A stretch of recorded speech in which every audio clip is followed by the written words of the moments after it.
now with special assignment, and a family twice, once by fire. Company from Bristol have been trying, practically ruined it. They thought their insurance policy would cover everything, but that was hardly the case. And they warned that what happened to them could happen to you. Fox 61's consumer reporter Shelley Sindland has their story. This is our dream house. It's in the cul-de-sac. It's quiet up here. At first glance, you would everything. Nice home in Bristol. How many year T-ball pro? 2 daughters, a son, even a cat and a dog. But don't let first appearances fool you. They say they're just one step away from being homeless. And just wait until you hear who they say is to blame. They don't care. It's like they don't even care. It's like we don't exist. Like we're just going to disappear. We're nothing. Our lives are nothing. They don't mean anything. For months now, the LaFaves have been living in a small mobile home in their backyard after a fire. There's my bar area. I mean, the pool table was here. This was the office. Gutted their 1,900 square foot basement in February, causing major structural damage. While losing irreplaceable values was hard enough, they never imagined they could. All the information is correct on it. If you had them fill it out. Their insurance agency, Tracy Driscoll, denied their claim because of false information on their homeowner's insurance application. They said I had no pool. They said I had no animals. It's not my Social Security on. I worked at Home Depot for the last 6 years, never did. And here's the kicker. Ray LaFave says he didn't fill out the application. His insurance agent did. I didn't fill it out. They left 2 blank applications at the front desk. I went down there, I signed them. That's what I was asked to do. I want a house back.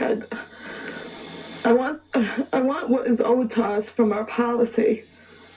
I want my clothes back. I want my wedding gown back. We repeatedly tried to get an interview with Tracy Driscoll Insurance. After several phone calls, the only comment they would give us was no comment at all. In fact, they told us to contact their attorney, so we did, and he told us nothing to say about the case. In interviews taken by the state's insurance department, Peerless, the company that insured the LaFaves through Driscoll, claimed they lied in their application and had the motive to set their house on fire. They were bankrupt and their house was under foreclosure. They're using our past against us for no reason. It just seems like they just don't want to pay this claim, so they're just not going to pay it. The LaFaves admit they did, but their house was no longer under foreclosure. They adamantly deny setting their house on fire. How can you be compensated when there's probably $180,000 damage to the house, and that's what you owed on your mortgage?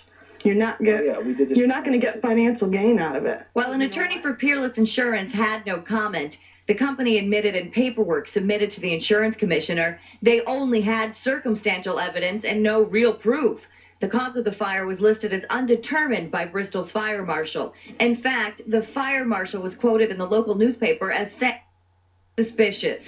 And remember the claim that the LaFaves gave false information on their application? Their agent admitted to the insurance commissioner that she recorded incorrect information in the application. Somebody needs to step up to the plate and say, look, this is wrong. This is wrong. It's totally wrong. How did they do this to a family? I mean, you 3 little kids.